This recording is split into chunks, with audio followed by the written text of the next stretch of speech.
Hello, everyone. Welcome to A Garden a Day with Maidenbrock Gardens, where we explore the world one garden at a time. Today is September 13th. Today we are traveling across the ocean to the award-winning Hovelsrud Farm on the island of Helgoya in Norway. Hovelsrud is a house and historic garden laid out in 1840 by politician Niels Hole, as well as a farm raising some of the best produce and organic chickens in the country. Niels Hole was the son of a local farmer from a prosperous family of farmers. His father was a member of parliament, as was Niels for some time.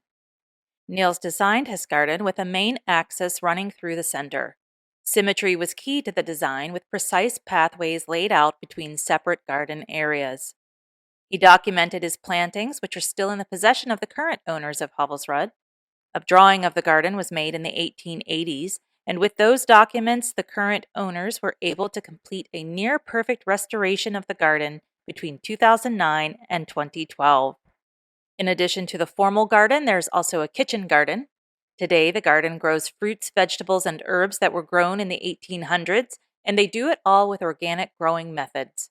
They also raise chickens and were the first farm in Norway to receive Norway's animal welfare label, which recognizes Hovelsrud's humane farming practices. In addition to restoring the garden, the owners have restored the manor home with careful attention to period details. They've also restored other buildings on the property and make those available during summer months for overnight accommodation. Juices and jams made from the garden's produce are sold in Hovelsrud's farm shop.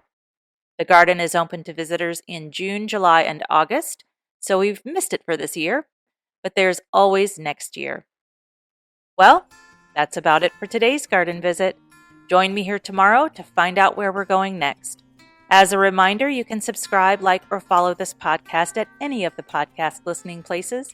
You can subscribe to our mailing list by visiting our website at gardenaday.com and clicking on the subscribe button. You can also find us on Pinterest, and you can support us by buying a book through our storefront on Bookshop. Links are provided in the show notes for this episode. Thank you for listening today and every day. If all goes well, I'll be right back here tomorrow. See you then.